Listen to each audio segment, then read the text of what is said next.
What's up, everybody? Welcome back to 2Car. Today we're starting part 2 of getting this PPI amp installed and wired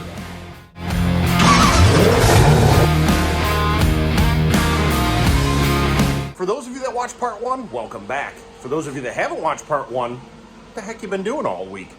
You're going to be completely lost.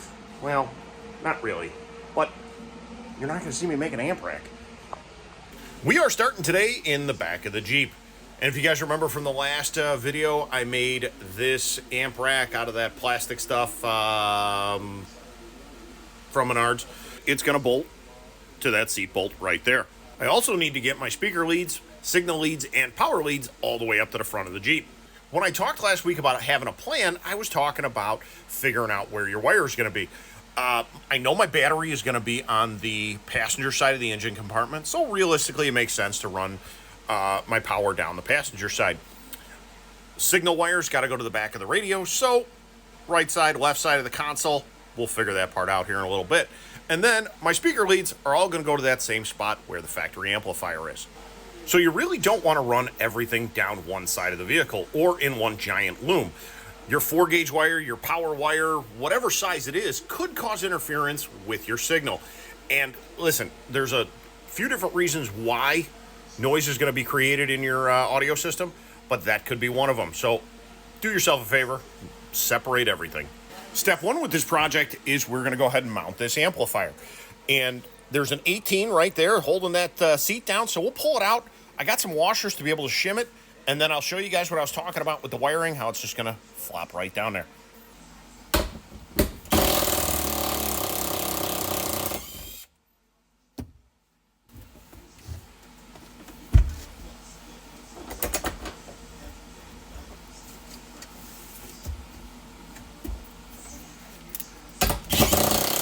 So part of working on a Jeep is that the carpet, you can pull the carpet right out of the side panels and push it off to the side. Everything is modular. Everything is removable pretty easy. And you can see it. Got my signal wire that's ready to go down the left side of the column, or console, excuse me. Got my speaker leads that are wire tied along my factory loom. And you can see right here, obviously my seats still have full range of motion. I'm not cutting my carpet, and my wiring goes straight through here. This is my sub lead, and then when I get to the other side, I'll finish running that. So I'm done back here for now. I put a couple pieces of duct tape on my signal lead to make it sure it stays underneath the carpet. I could put this carpet back, and I'll probably do that. But next, we're moving up front.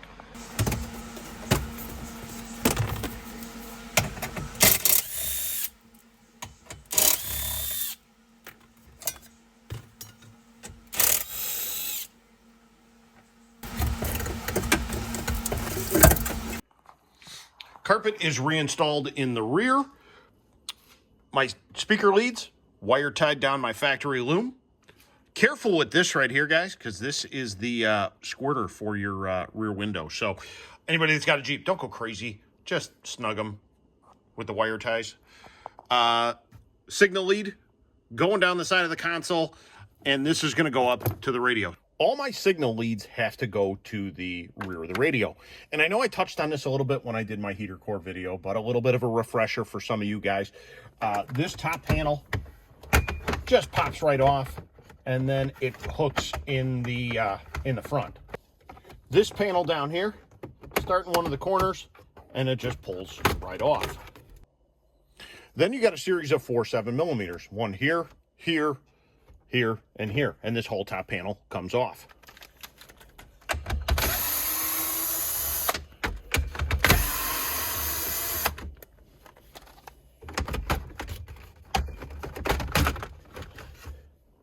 So this panel has a bunch of different connectors to it, and cables and connectors, and to be honest with you, I'm not going to go ahead and disconnect that. I'm just going to take the 4 7mm out on the radio, pull that off to the side, plug my RCAs in, and we'll be done.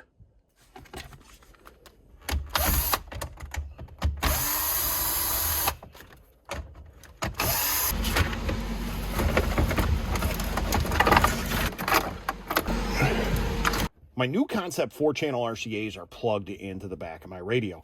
I had to take off my loom and all the cloth tape on my my wiring harness for my radio because I got to go ahead and tag a turn-on lead. Ran a new turn-on lead down to the speaker leads because it's got to turn on in there. I'm going to put a relay in there, and I'll explain that here in a minute. So I'm going to go ahead and make these connections.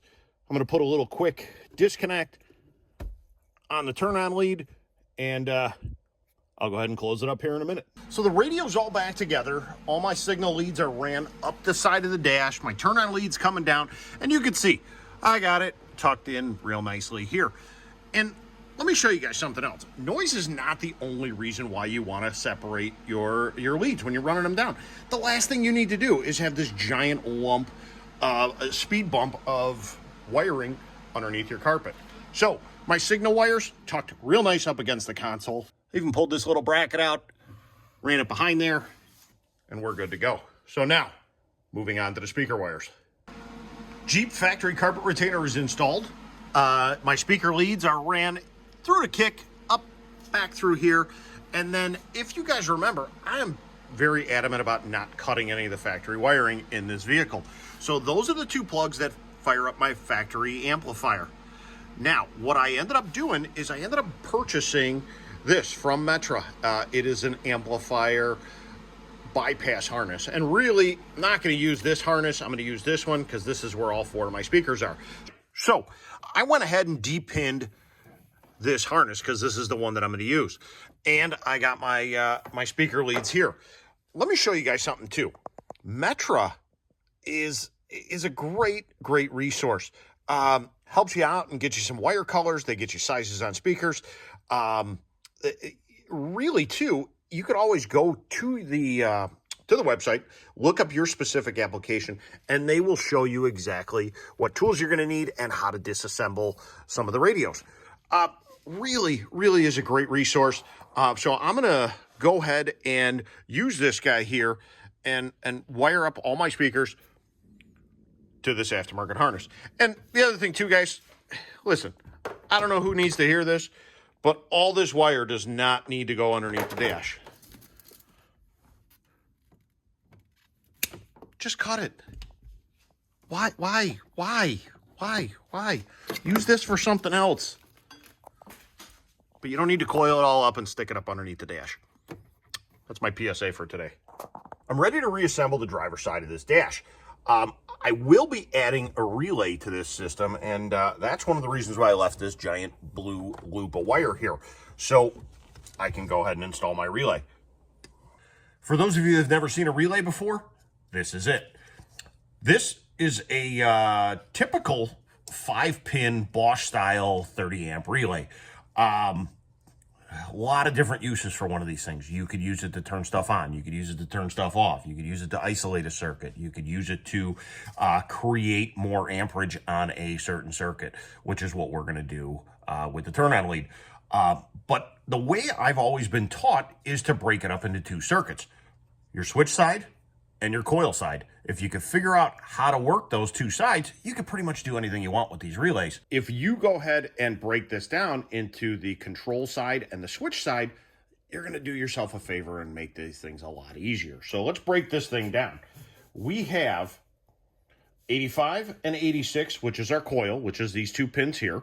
You've got 87, which is on the top. Then you've got 87A, which is in the middle. And then you got 30. And if you guys can't see that, can you? Let's do this.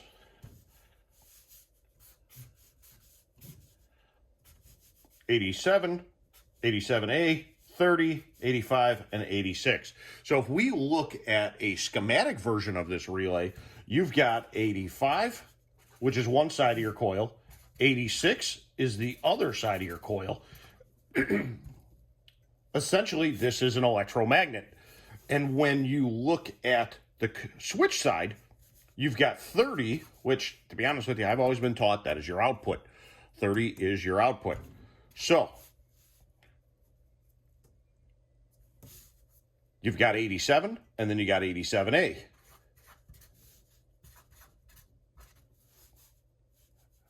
When the relay is normally closed, you essentially have continuity on 30 and 87A. So if we went ahead and took a meter, these two pins would be connected.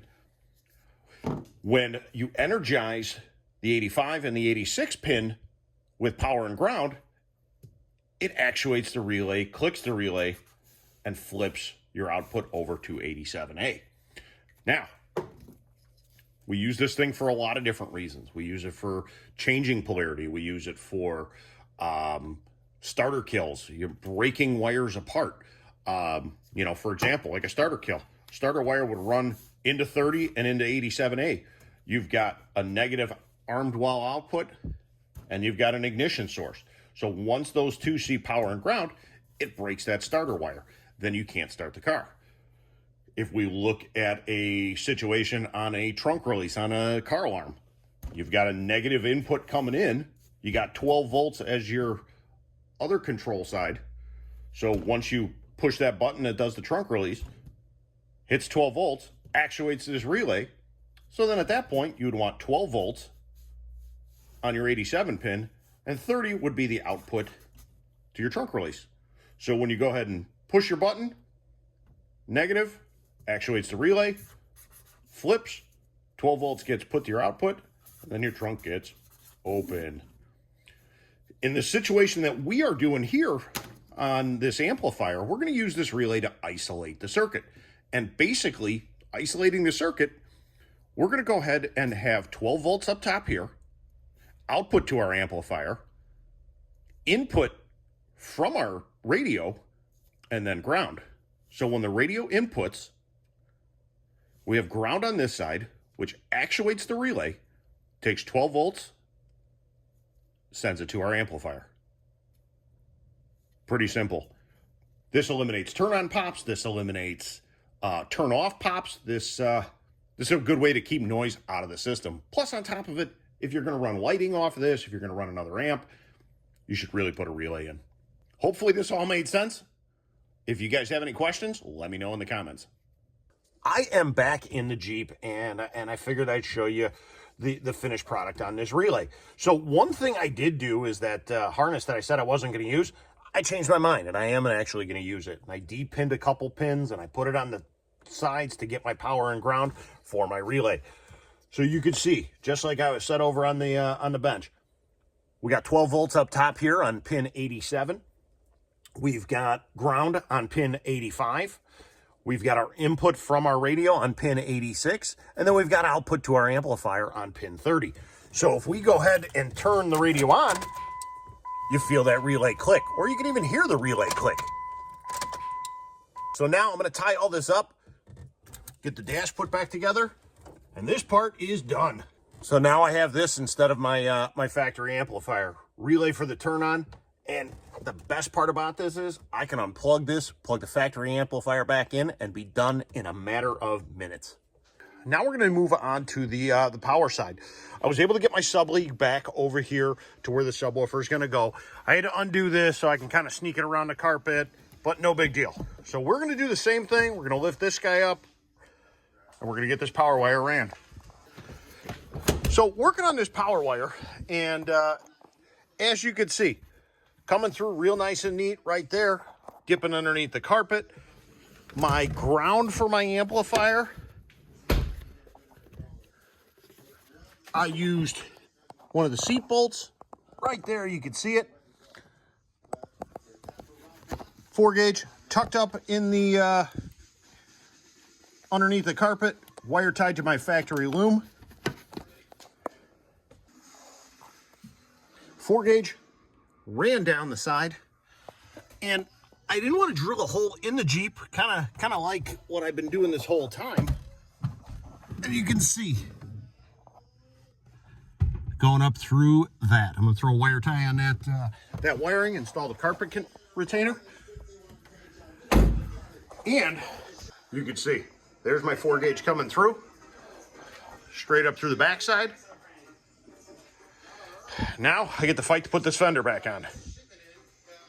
Jesus. And I got a massive power steering fluid leak. So, on a future episode of Two Car Garage, we're going to replace power steering lines.